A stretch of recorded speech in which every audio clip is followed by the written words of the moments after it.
Graça e paz, seja muito bem-vindo, seja muito bem-vinda. Você está no canal Ensino e Palestra. Meu nome é Alex Paulo e o objetivo do nosso canal é transmitir o conhecimento sistemático da Palavra de Deus.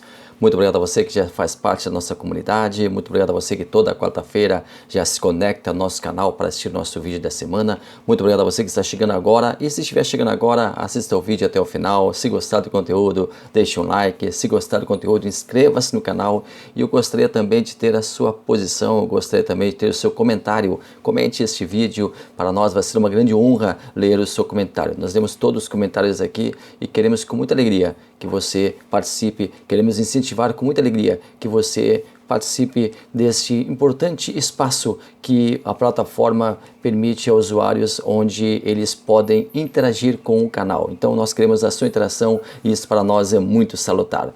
Nós estamos aqui no canal Ensino e Palestra estudando a nossa revista Lições Bíblicas, o guia de estudos publicado pela CPAD, Casa Publicadora das Assembleias de Deus.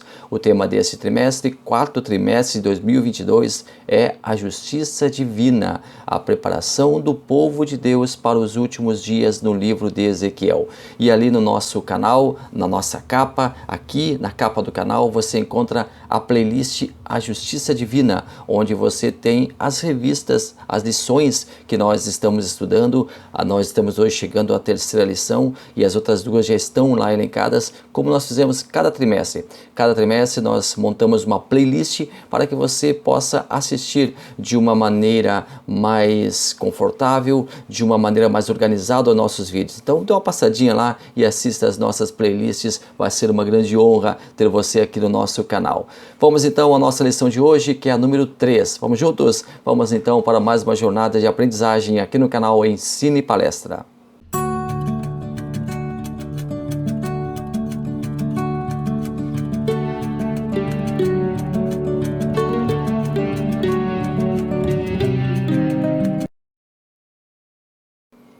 Lição número 3, as abominações do templo. Nós temos o texto áureo, nós temos a verdade prática, nós temos a leitura diária e a leitura bíblica em classe, que encontra-se em Ezequiel capítulo 8, versículos 5 e 6, Ezequiel capítulo 8, versículos 9 ao 12, Ezequiel capítulo 8, versículo 14, Ezequiel capítulo 8, versículo 16. Vamos então ler aqui estes textos que dão um pano de fundo para a lição de hoje. No capítulo 8, versículos 5 ao 6 diz: E disse-me, filho do homem, levanta agora os teus olhos para o caminho do norte. E levantei os meus olhos para o caminho do norte, e eis que ao norte da porta do altar estava esta imagem de ciúmes da entrada. E disse-me, filho do homem, vês tu o que eles estão fazendo? As grandes abominações que a casa de Israel faz aqui, para que afaste de meu santuário? Para que me afaste do meu santuário, mas ainda tornarás a ver maiores abominações. No capítulo 8, versículos 9 ao 12, então me disse, entra e vê as malignas abominações que eles fazem aqui. E entrei e olhei, e eis que toda forma de répteis e animais abomináveis, de todos os ídolos da casa de Israel, estavam pintados na parede em todo o redor. E estavam em pé diante deles 70 homens dos anciões da casa de Israel, e Joazanias, filho de Safã, em pé no meio deles, e cada um tinha na mão o seu incensário, e subia uma espessa nuvem de incenso. Então me disse, viste, filho do homem, o que os anciões da casa de Israel fazem nas trevas, cada um nas suas câmaras pintadas de imagens? Pois dizem, o Senhor não nos vê, o Senhor abandonou a terra. No capítulo 8 e 14, elevou-me à entrada da porta da casa do Senhor, que está do lado norte, e eis que estavam ali mulheres assentadas chorando a Tamuz. No capítulo 8, versículo 16, elevou-me para o átrio interior da casa do Senhor, e eis que estavam à entrada do templo do Senhor, entre o pórtico e o altar, cerca de 25 homens, de costas para o templo do Senhor, e com os rostos para o oriente, e eles virados para o oriente adoravam o sol. Nosso primeiro tópico sobre a visão. Primeiro subtópico, a segunda visão. Segundo, as visões das abominações do templo. Terceiro, como entender as visões de Deus. Ezequiel inaugurou no Antigo Testamento a linguagem apocalíptica. A narrativa que nós fizemos aqui, que nós lemos aqui, contém muitos desses elementos. Estudar o livro de Ezequiel requer cuidado e uma íntegra devoção. Aqui no capítulo 8, e vai estender até o final do capítulo 19, nós temos uma nova série de profecias que é desencadeada no livro de Ezequiel. Vamos aqui analisar alguns pontos dos textos que nós lemos aqui. Sucedeu, pois, no 6º ano, no 6º mês, no 5º dia do mês. Ezequiel é um dos poucos profetas bíblicos que cita datas com exatidão, juntamente com Jeremias, que também é preciso. Porém, devemos aqui ficar atentos ao fato de que as datas na Bíblia, e esta é uma regra, nem sempre são exatas, devido a inúmeros fatores que não cabe aqui destacar. Esse cuidado nós temos que ter em relação a todos os textos bíblicos. Datar. Nós temos que ter muita atenção ao datar, ao trabalhar com datas na Bíblia. Esse citado 6º ano, aqui no texto, é o ano 592 ou 591 a.C. E o mês corresponde ao nosso mês de setembro. Então, mês de setembro do ano 591 ou 592 a.C. 6º ano do cativeiro do rei Joaquim, que estava preso na Babilônia. Lembre-se que Joaquim foi levado preso lá para a Babilônia, por ordem de Nabucodonosor. Lembrando que o ministério profético de Ezequiel inicia em pleno cativeiro. Ezequiel começou a falar, Ezequiel começou a profetizar, Ezequiel recebeu a ordem de Deus de profetizar lá na Babilônia, em pleno cativeiro. Segundo a maior parte dos comentaristas bíblicos, quando Ezequiel completa 30 anos de idade e coincidindo com o 5º ano da prisão de Joaquim na Babilônia, ele começa a profetizar. Joaquim foi levado preso na mesma leva em que Ezequiel também é levado cativo. Enquanto o povo fica agrupado na Babilônia, o rei é trancafiado. Somente com a morte do rei Nabucodonosor é que Joaquim é liberto da prisão. 14 meses depois da primeira visão que nós lemos, que nós trabalhamos nas lições anteriores, Ezequiel tem uma nova experiência profética. Porém, essa nova visão era antagônica à primeira. Por quê? Porque naquela primeira visão a glória de Deus era mostrada. Nessa visão que nós lemos aqui, a depravação espiritual do povo de Judá seria mostrado ao profeta.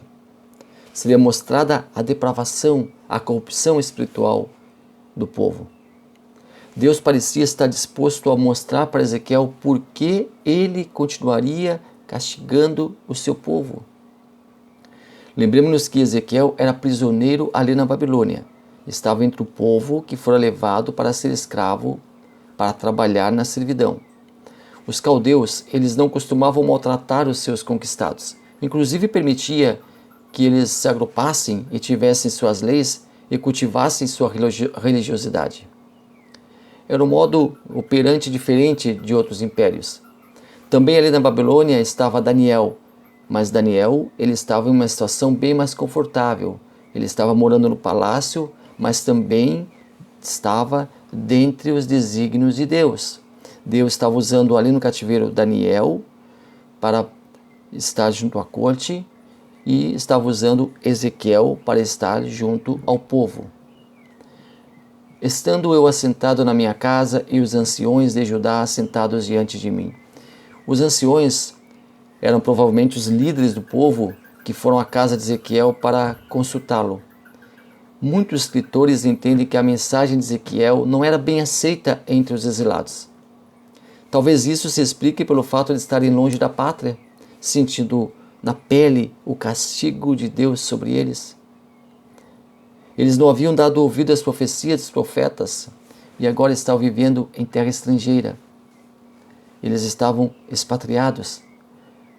Porém, esse texto nos informa que os anciões tinham profundo respeito por Ezequiel e o tinham em alta conta. Eram os líderes do povo que estavam ali conversando, consultando o profeta. Talvez eles tenham ido à casa do profeta para buscarem aconselhamento, ou para ouvir algumas coisas da parte de Deus, talvez para comunicarem ao povo, a fim de dar alento, uma esperança para os cativos ali de Judá. Os anciões certamente exerciam liderança entre os exilados. Isso não parecia preocupar os babilônios, que permitiam a organização dos povos que estavam no cativeiro. Os sacerdotes exilados ali de Judá também serviam de referência religiosa para o povo, enquanto isso, os anciões serviam de referência social e jurídica para o povo. Ali a mão de Deus caiu sobre mim. Aqui começa a experiência transcendental de Ezequiel. Aqui começa a grande experiência narrada por Ezequiel. Ou seja, algo acima do normal, uma experiência maravilhosa. Deus falaria novamente com Ezequiel, que passaria por uma experiência jamais imaginada pelo profeta. E olhei, e eis uma semelhança como aspecto de fogo, desde o aspecto de seus lombos, e daí para baixo era fogo, e de seus lombos e daí para cima como aspecto do resplendor, como a cor de âmbar. E estendeu a forma de uma mão e tomou-me pelos cabelos da minha cabeça. Ezequiel teve uma visão. Mas por que Ezequiel foi tomado pelos cabelos? Por que apenas não foi guiado livremente para a visão? Deus transportou o profeta de uma maneira violenta, porém sem o machucar. Ser levado pelos cabelos, segundo estudiosos, fala da ira de Deus contra o seu povo. Deus estava extremamente zangado e ao mesmo tempo triste. Ele estava ao mesmo tempo triste e ao mesmo tempo bravo. Aliás, muito bravo. Ezequiel tinha que entender que o Senhor falaria sobre juízo, sobre castigo, sobre a ira, sobre a raiva divina. E o Espírito de Deus me levantou entre a terra e o céu. Ezequiel foi transportado em visão. Ele sofreu o que muitos chamam de arrebatamento de sentidos. Não foi corporal. Ezequiel não desapareceu da presença de seus visitantes. Ezequiel não foi teletransportado. Ele foi guiado através de uma visão. O oráculo, ou seja, a mensagem de Deus, seria dada a Ezequiel através de uma viagem que ele faria, em uma visão. Era uma sensação ímpar sentida por Ezequiel, ser levado para outro lugar em pensamento com as suas faculdades mentais em pleno funcionamento. O apóstolo Paulo experimentou algo semelhante na sua vida. Ele levou-me a Jerusalém em visões de Deus. Jerusalém era o destino daquela insólita viagem. Note, em visões. Seu corpo continuava em sua casa e o seu pensamento estava passeando. Até a entrada da porta do pátio de dentro, Ezequiel ultrapassou a entrada. Essa porta separava a metade do pátio por onde as pessoas poderiam circular da outra metade, local exclusivo dos sacerdotes. Junto à porta que separava a primeira da segunda parte, o povo costumava se reunir e se aglomerar por ali. Que olha para o norte. É para se lembrar que o inimigo de Judá chegou da banda do norte. Segundo ponto, com 3 subpontos. Segundo tópico, sobre as abominações, parte 1. Primeiro subtópico, a imagem de ciúmes. Segundo subtópico, o culto aos animais e aos répteis. Terceiro subtópico, os 70 anciãos. Onde estava o assento da imagem do ciúme que provoca ciúmes? Onde estava o assento da imagem dos ciúmes que provoca ciúmes? O que isso quer dizer? Aqui é usado o antropoformismo, quando atribui-se a Deus sentimentos humanos. Deus sempre quis o seu povo como nação sacerdotal. Sempre quis o seu povo como nação sacerdotal. Porém, essa nação recusou esse tão importante convite. Provocou ciúmes em quem? Em Deus. Muitos reis de Judá e de Israel prevaricaram. Prevaricar é abusar do exercício de um cargo. O rei tinha suas funções bem específicas, bem definidas: gerir a nação, governar o povo. A religiosidade deveria ser exercida em primeiro plano pelos sacerdotes, muito embora esperava-se que o rei também exercesse sua religiosidade, que fosse fiel a Deus. Porém, muitos deles foram imensamente infiéis a Jeová. E mais, foram idólatras. Aliás, lembre que o reino estava dividido. 10 tribos ao norte e 2 tribos ao sul. O reino de Judá estava ao sul, as 2 tribos. E o reino do norte, as 10 tribos, era o reino de Israel. Em Israel a capital era Samaria e no sul a capital era Jerusalém. Todos os reis que governaram o reino do norte, sem exceção, todos, absolutamente todos, foram idólatras, em menor ou maior grau idólatras. Enquanto que os reis que governavam o sul, alguns foram fiéis a Deus, ao passo que outros foram também seguidores de deuses estranhos. Deus, para que o homem entendesse sua mensagem, se dizia com ciúmes. Ora, o reino de seu povo fora tomado por estátuas,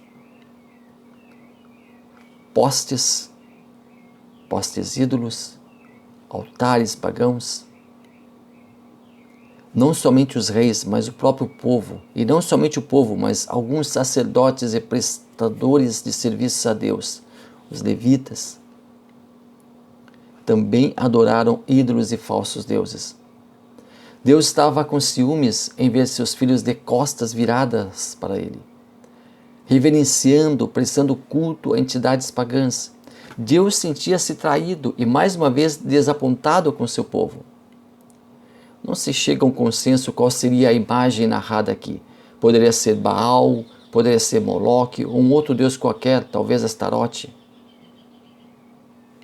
O rei Acaz já havia colocado no interior do templo, por pressão do rei assírio, um altar idólatra, mudando o altar de bronze para a banda do norte, para abrir espaço ali para o altar idólatra. Manassés também edificou altares idólatras na casa do Senhor. Eis que a glória do Deus de Israel estava ali, conforme o aspecto que eu tinha visto no vale. O templo era o local mais sagrado da terra. A glória de Deus habitava naquele lugar. Deus estava ali. Ali era a sua morada terrestre, era a sua base de atuação. Aquele local era de propriedade exclusiva de Deus. E disse-me: Filho do homem, levanta agora os teus olhos para o caminho do norte. E levantei os meus olhos para o caminho do norte, e eis que ao norte da porta do altar estava uma imagem de ciúmes na entrada. Logo na entrada daquela que era a morada de Deus na terra. Logo ali foi colocada uma imagem. Que afronta. Não era por menos que Deus estava irritado, que Deus estava indignado com o seu povo. E disse-me: Filho do homem, vês tu o que eles estão fazendo? As grandes abominações que a casa de Israel fez aqui para que me afaste do meu santuário? Guardadas todas as proporções, Deus estava se sentindo despejado da sua morada. O espaço dedicado à sua adoração agora era compartilhado com cultos e entidades pagãs, estranhas, falsas. Mas ainda tornarás a ver maiores abominações. Era o princípio da ampla visão que Deus estaria mostrando a Ezequiel. Ele levou-me à porta do átrio, onde olhei e eis que estava um buraco na parede. E disse-me: Filho do homem, cava agora naquela parede. E cavei na parede, e eis que havia uma porta. Na parede havia uma porta. Então me disse: entra e vê as malignas abominações que eles fazem aqui. Interessante aqui nessa visão que, embora Ezequiel estivesse ali em visão, Deus não permitiu que ele apenas atravessasse as paredes, porque estava em visão. Em visão ele teve que cavar para ter acesso ao outro lado. E o que viu lá era de chocar, de entristecer, de perder o ânimo. Os responsáveis pelo culto a Deus estavam preocupados, adorando e endeusando falsas entidades. E entrei e olhei, e disse que toda forma de répteis, de animais abomináveis, de todos os ídolos da casa de Israel estavam pintados na parede em todo o redor. A religião de Israel proibia veementemente o consumo de carne de diversos animais, que eram considerados abomináveis, e juntamente com esses animais não deveriam ser consumidos também alguns alimentos. Justamente esses animais, eles foram retratados nas pinturas das paredes, a abominação ornamentando o espaço sagrado. Então me disse: viste, filho do homem, o que os anciões da casa de Israel fazem nas trevas, cada um nas suas câmaras pintadas de imagens? Eles tinham certeza que Deus havia abandonado a sua habitação, que Deus fora embora. Olha o pensamento deles, que havia deixado o povo solitário. Ao invés, se tivessem realmente esse pensamento, e tinham, mas ao invés de clamarem pela volta do Altíssimo para o santuário, eles resolveram preencher o espaço supostamente deixado vazio, para encher o local de idolatria e podridão. Eles achavam que Deus não se importaria, que não faria caso, uma vez que teria abandonado o seu povo. Mas Deus, como não poderia deixar de ser, era testemunha ocular de tudo o que estava acontecendo ali. Chegamos ao nosso terceiro tópico, sobre as abominações, parte 2. Primeiro subtópico, ritual de Tamuz. Segundo, os adoradores do sol. E terceiro, os anciões na casa do profeta. E levou-me à entrada da porta da casa do Senhor, que está do lado norte, e eis que estavam ali mulheres assentadas chorando a Tamuz. Que cena estranha essa aí. Quem era Tamuz? E quem eram aquelas mulheres? E por que estavam chorando? Tamuz era uma divindade babilônica, que também era adorada na Síria, na Fenícia e na Palestina. Era considerado o deus da vegetação e dos rebanhos. Segundo seus seguidores, ele ficava 6 meses morto. Segundo a tradição, quando ele morria, havia um período de seca. Sua morte era comemorada com cânticos e atos fúnebres. Transcorridos 6 meses, ele era feito ali uma grande lamentação. Quem lamentava eram mulheres chamadas carpideiras, que eram mulheres que choravam e recebiam para chorar. Em funerais acontecia muito isso naquela época, as mulheres eram contratadas para chorar e levar o povo à comoção. O povo também acabava chorando. Estar descia do mundo subterrâneo e acordava Tamuz, que então ressuscitava e mandava chuva, acabando com o período da sequidão. Era essa entidade que estava sendo chorada por aquelas mulheres. E levou-me para o átrio interior da casa do Senhor, e eis que estava a entrada do templo do Senhor, entre o pórtico e o altar, cerca de 25 homens de costas para o templo do Senhor, e com os rostos para o oriente, e eles virados para o oriente adoravam o sol. Muitos povos acreditavam na divindade do sol e adoravam ele. Por incrível que pareça, o povo de Judá também entrou nesse embalo e passou a cultuar o astro rei. Esses 25 homens, segundo algumas especulações, seriam o sumo sacerdote acompanhado dos chefes dos 24 turnos. Por isso também os tratei com furor, o meu olho não poupará eles, nem terei deles piedade, ainda que me gritem aos ouvidos com grande voz, contudo não os ouvirei. O furor de Deus estava aceso e não seria extinto. A prestação de contas iria acontecer. Os sacerdotes viraram as costas para Deus e ele também faria a mesma coisa em relação ao seu povo. Para concluir, nós assistimos aqui Ezequiel passando em visão por vários acontecimentos e vai haver um acontecimento final, que é o juízo de Deus. Ali era o juízo de Deus para o seu povo, mas um dia vai ser o juízo de Deus para o seu povo e para todo o planeta, para todos os povos.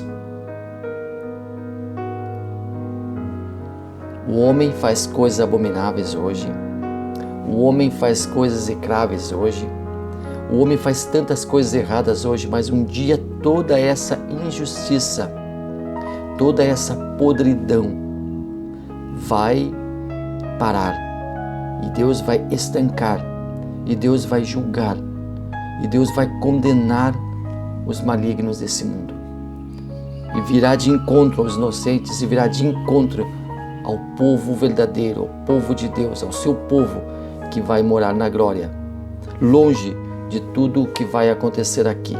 O livro de Ezequiel é um livro apocalíptico E o Apocalipse, que é o último livro da Bíblia, também traz cenas muito inusitadas e muito terríveis que irão acontecer com a humanidade.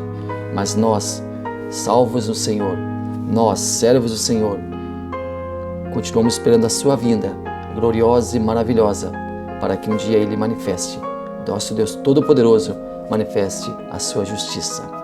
Um dia a justiça de Deus será definitivamente implantada.